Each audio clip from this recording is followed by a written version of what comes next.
So I think one of the biggest mistakes is not using the environment that you're in. Most people come here to Vermont because, you want to be in that Vermont fresh air and you want to see the mountains and you want to experience all the activities and be outside in the fresh air. Obviously in the winter, inside getting the feel of different spaces. So I think utilizing the many different indoor and outdoor spaces that we have is probably one of the biggest mistakes because you can really keep your team refreshed by getting them out of the same room constantly.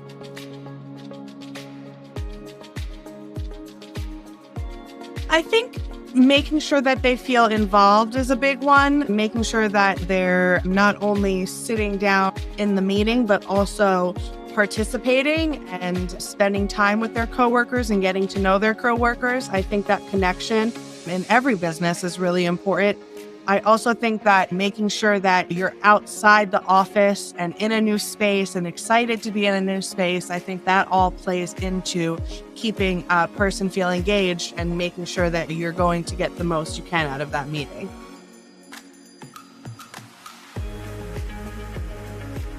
Leaving room for some engagement for activities, making sure that everybody is on the go. Again, I can speak probably for most people, don't like to just sit stagnant in a meeting. Just keeping people moving and getting them to do different activities or even to just stand up. We had someone that did ice sculpting in the middle of their meeting and then went back into their meeting. So I think there's different ways that you can engage your team and make sure that they're just not bored.